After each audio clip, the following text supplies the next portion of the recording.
Back in the olden days, BC, that's before Corona, there were restaurants, businesses where you could go and get a meal in which you didn't have a menu to order from. You just went down the serving line and got whatever food you desired, whatever was in front of you. These restaurants were called either a cafeteria or a smorgasbord. The terms differ a little bit depending on where you pay for the food and the portion control and things like that, but otherwise they're basically the same type of restaurant. There's a very wide variety of foods here that would suit almost everybody's palate. Probably the best known one in this community is, or was, the Golden Corral. And I say is or was because until this stay-at-home thing has been lifted, I don't know if it's going to be still there or not. There are also several Oriental restaurants that offer this same type of service. I always start with the pot roast, along with mashed potatoes and gravy. Usually a little bit of clam chowder on the side, and I'm a happy camper. Next trip around, I usually end up with either with chocolate pie and either some ice cream or peaches or something like that to finish off the meal. I get the food that I like and leave the foods that I don't like, those that I like less. And I tell you all of this because many and varied religious denominations of the world today have developed a system of religious smorgasbord for their worship. They do that which they like and don't do that which they don't like. Just like I do when I go down the serving line at Golden Corral. They reject baptism for the remission of sin, and yet they practice infant baptism. They reject congregational singing, and yet emphasize the choir or instrumental music. They reject or they abstain from alcohol in the communion service. Sometimes they do. And I say they abstain from alcohol in public. In private, that's a different matter. They practice that which is for show and yet reject circumcision of the heart. They do that which gets headlines in their own circles and in the news media while ignoring what God has spoken. And by way of, shall I say, demonstration, explaining whatever, a history lesson.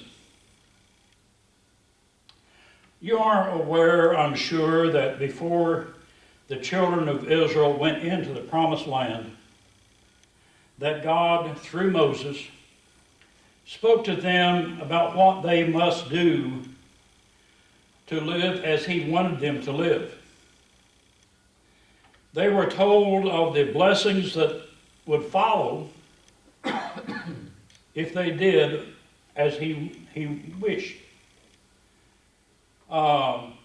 Great and prosperous nation would be theirs, a land flowing with milk and honey, rain while the crops were growing and yet dry, during the harvest season, cattle that would have twins repeatedly, a kingdom that would be known worldwide as one of wisdom, freedom, prosperity. However, if they didn't obey, dire consequences would follow. Starvation, slavery, cannibalism, drought, being a byword and a hissing word. You can find all of this in Exodus 26, also Deuteronomy 28.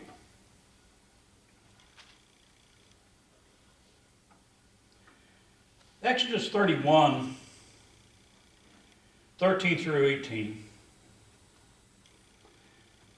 God says to Moses, "Speak thou also unto the children of Israel, saying, Verily my Sabbath shall you keep. For it is a sign between me and you throughout your generations, that you may know that I am the Lord that does sanctify you. You shall keep the Sabbath thereof, for it is holy unto you. Every one that defileth it shall surely be put to death. For whosoever doth any work therein, that soul shall be cut off from among his people. 6 days may work be done, but in the seventh is the Sabbath day of rest, holy to the Lord. Whosoever doth any work in the Sabbath day, he shall surely be put to death. Wherefore the children of Israel shall keep the Sabbath to observe that Sabbath throughout your generations, for a perpetual covenant. It is a sign between me and the children of Israel, and forever. For in 6 days the Lord made heaven and the earth, and on the seventh day he rested, and was refreshed. And he gave unto Moses, when he had made an end of the communing with him upon the mount, 2 tablets of a testimony, tables of stone, written with the finger of God." Going on into Leviticus 25, 1 through 7.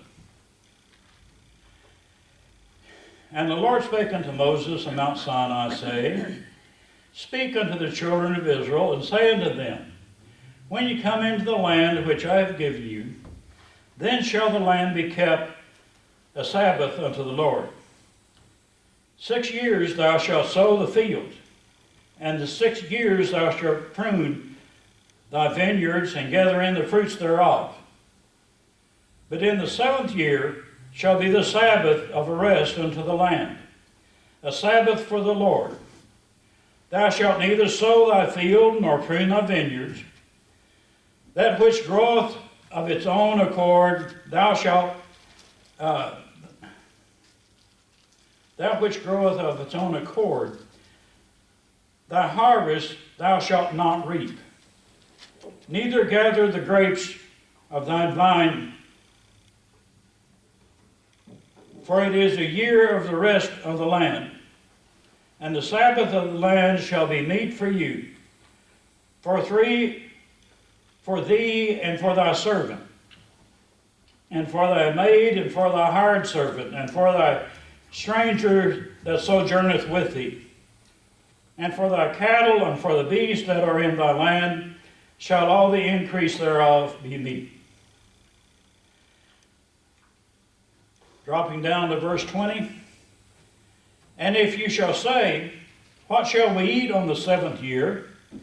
Behold, we shall not sow, nor gather in increase.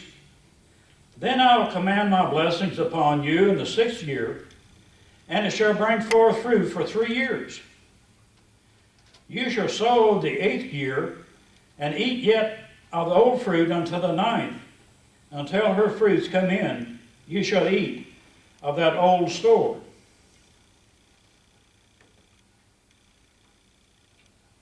We see here God is setting out a principle. To the land, the seventh year is to bear the same relationship to the 6 preceding years as the Sabbath does to the preceding 6 days of the week to people. The parallel between the land and the bondman are very close.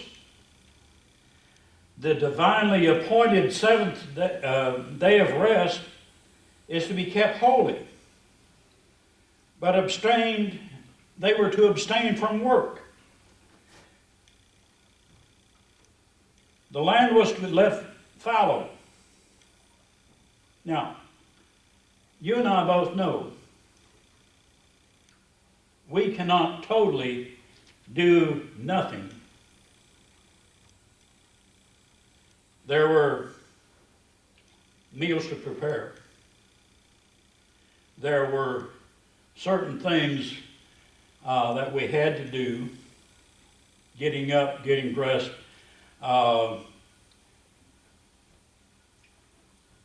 worshiping God. The idea here is that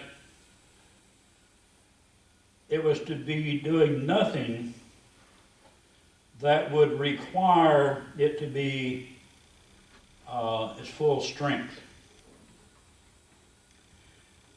Land, if it is let fallow, there will be a certain amount of grain and or grapes or olives or whatever will be born on those years where it's to be fallow. Those were to be left for the poor, for the sojourner through the land, and they were not to be harvested. The 6th year was to bear 3 times its normal product, and they were to store that so that they would have something to eat during the 7th year and also have grain to plant for the 8th year.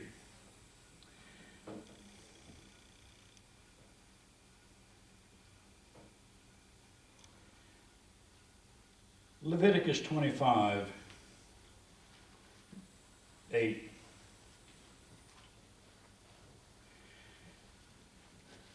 And thou shalt number 7 Sabbaths of years unto thee, 7 times 7 years.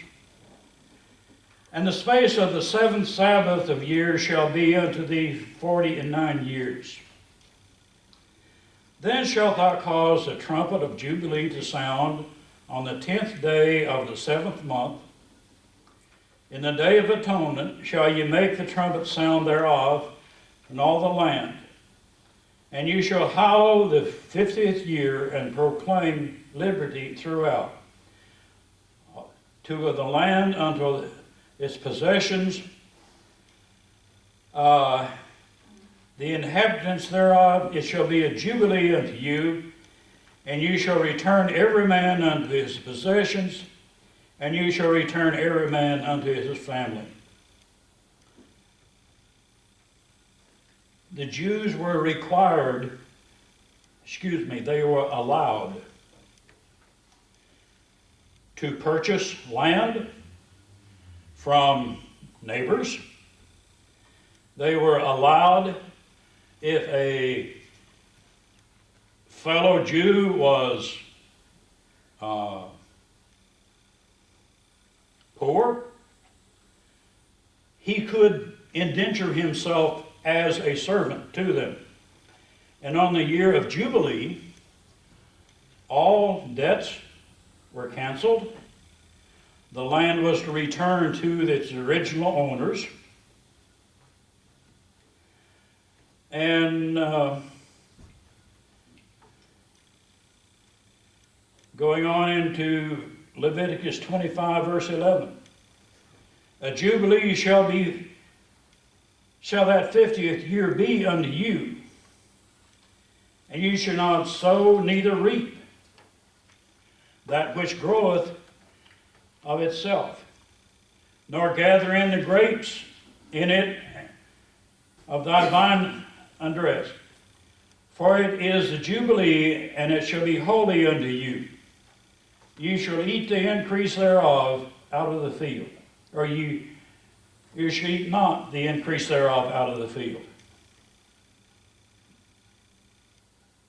Now, I've read this, and this was all written. Joshua understood it. Moses gave it. But from the time of the Judges through 2 Kings, the law seems to have been disregarded, or maybe forgotten. So ask the question, did they not trust God? Did they willingly, intentionally do this? What's the situation?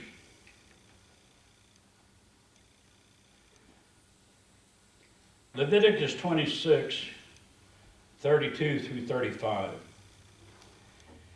And I will bring the land into desolation, and your enemies which dwell therein shall be astonished at it.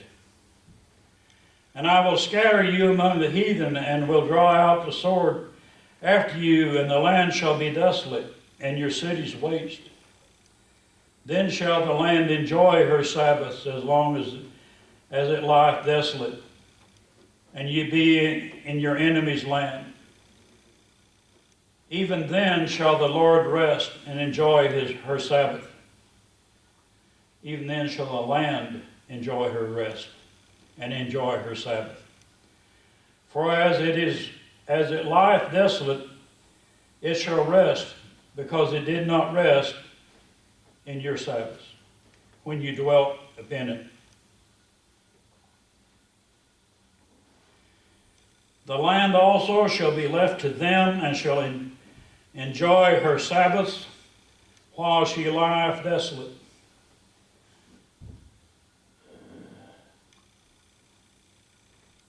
They shall accept of the punishment of their iniquities, because they despise thy judgment, and because their soul abhorreth my statutes.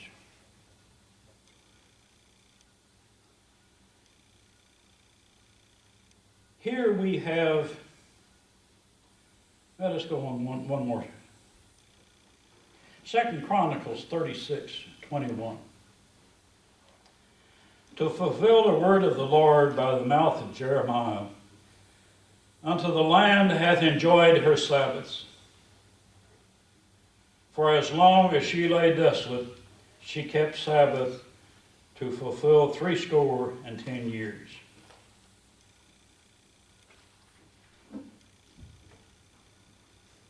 Between the time of the Judges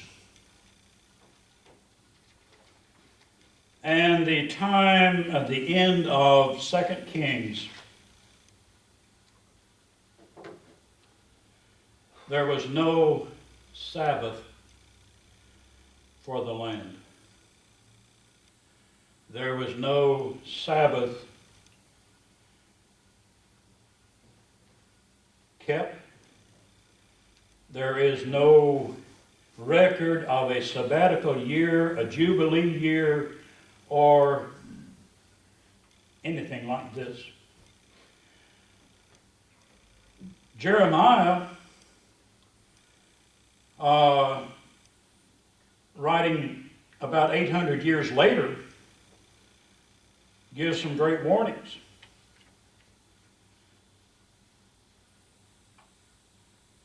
But from the time of Joshua till the time of Nebuchadnezzar, it didn't happen? Is it the people were greedy? They accepted that 6th year that God made it bear extra heavy, and yet they went ahead and planted the 7th year.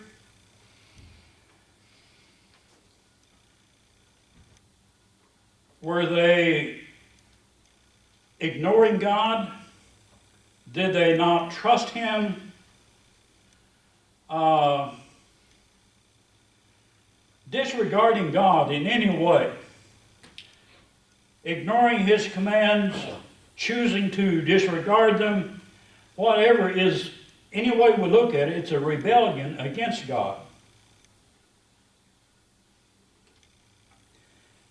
We see in 2 Kings 23, King Josiah. I'm going to bring this in for just a bit because Josiah understood what was going on.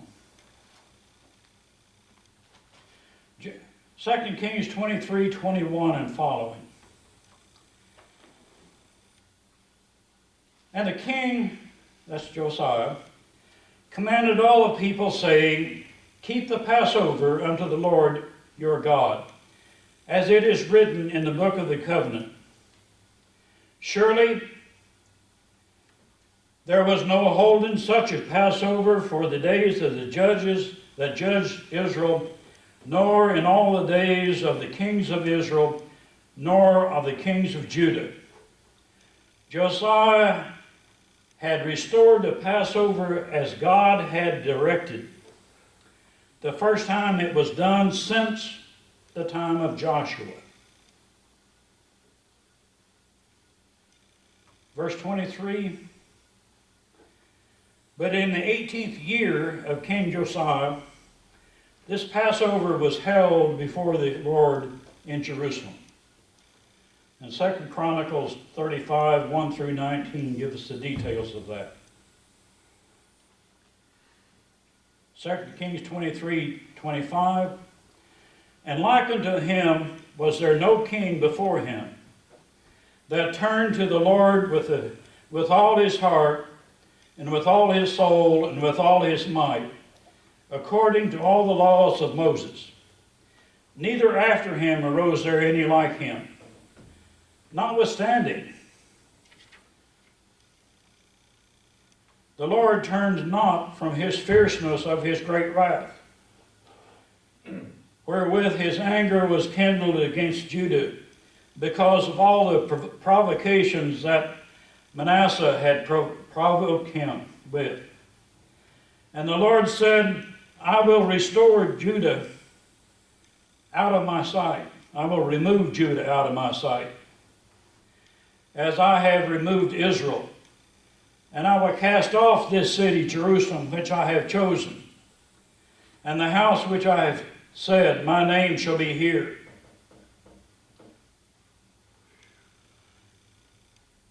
Josiah had done right. But as we see, it was far too little and far too late. God's patience had run out. Look into 2 Chronicles 36, 16 through 23. But they mocked the messengers of God and despised his words and misused his prophets until the wrath of God arose against his people till there was no remedy.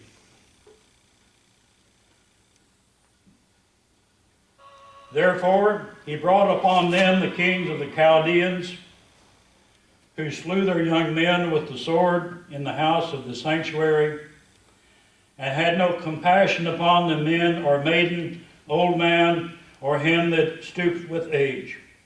He gave them all into his hand. And all the vessels of the house of God, great and small, and the treasures of the house of the Lord, and the treasures of the king and of his princes, and all these he brought to Babylon. And they burnt the house of God and broke down all the walls of Jerusalem, and burned all the palaces thereof with fire, and destroyed all the goodly vessels thereof. This was prophesied that it would happen about 800 years previous.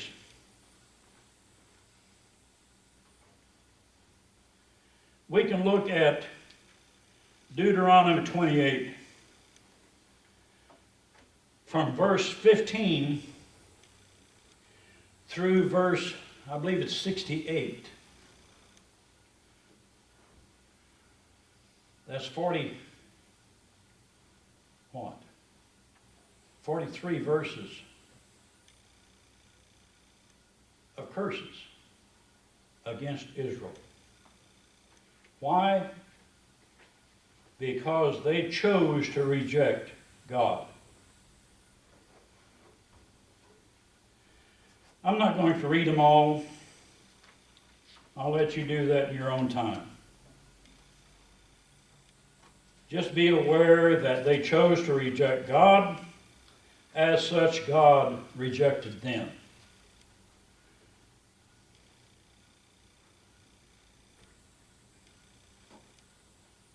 Be also aware that the things that were predicted to happen did happen.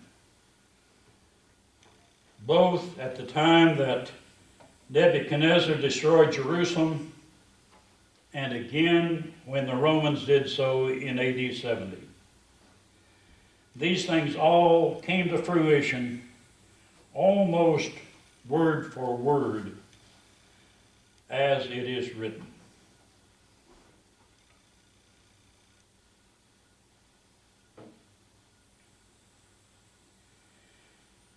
Second Chronicles 36, verse 20. And them that had escaped from the sword carried he away to Babylon, where they were servants to him and his sons until the reign of the kingdom of Persia, to fulfill the word of the Lord by the mouth of Jeremiah until the land had enjoyed her Sabbath. For as long as she lay desolate, she kept Sabbath to fulfill 70 years.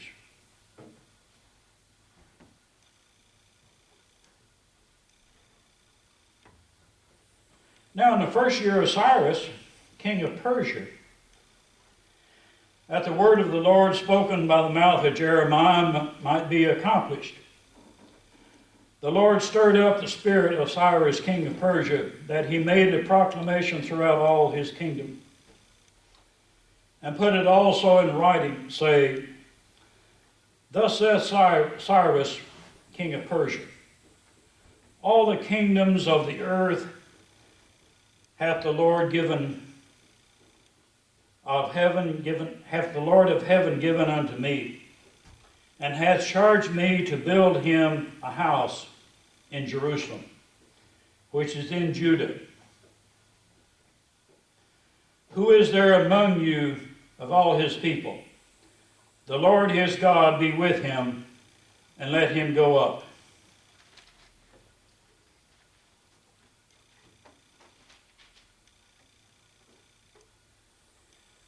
Later, Nehemiah's time, we find this in Nehemiah 10, verse 31. The people bound themselves to carry out all the law that God had listed with regard to the Sabbath of the land. According to Josephus, both the Jews and the Samaritans observed it. And in times of Alexander the Great, and so also in the days of the Romans. Tacitus, who was a Roman historian of that time, Tacitus attributed the Jews' observance of the Sabbath to laziness.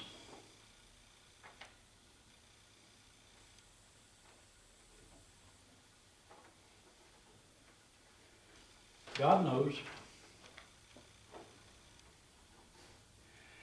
Now, I bring this all out for a couple of reasons. And first off, let me say that we are not under the sabbatical laws today. But all of this does show us the nature of Jehovah. My intent in this lesson is to show that God doesn't forget His promises. He doesn't forget His requirements for worship. We must worship Him as He has requested. John 4:24 says we must worship Him in spirit and in truth. That means that we must worship Him in the right attitude of mind, our spirit. And the things that we do, the things that we say, must be in accordance with God's desires, the truth. We cannot have this smorgasbord attitude in worship.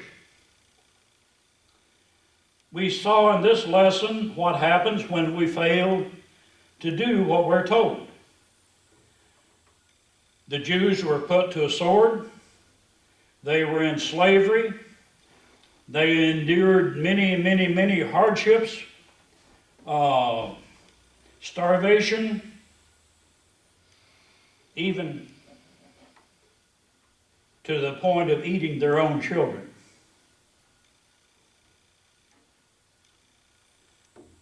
The things that we must do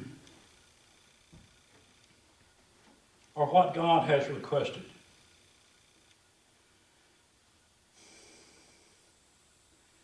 The Jews were exiled from the promised land for 70 years because they had failed to do as God has specified. Brethren, you and I can be prevented from going into the promised land of heaven if we neglect to worship God as He requires. If we pick and we choose what we want to, how we want to worship Him, and ignore how He has requested that it be done, we will find our destination to be in hell's fire rather than in heaven's pleasures.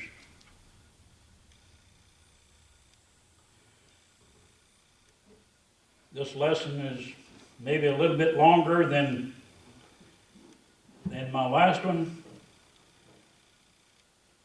We finished up Daniel this morning, and this whole idea has been kind of percolating into my mind almost since we started the study of Daniel. With that said, if there's any way we can assist anyone in being more faithful, if we can assist someone in understanding God's Word a little more clear, however, let it be known as we stand and sing. All things are ready.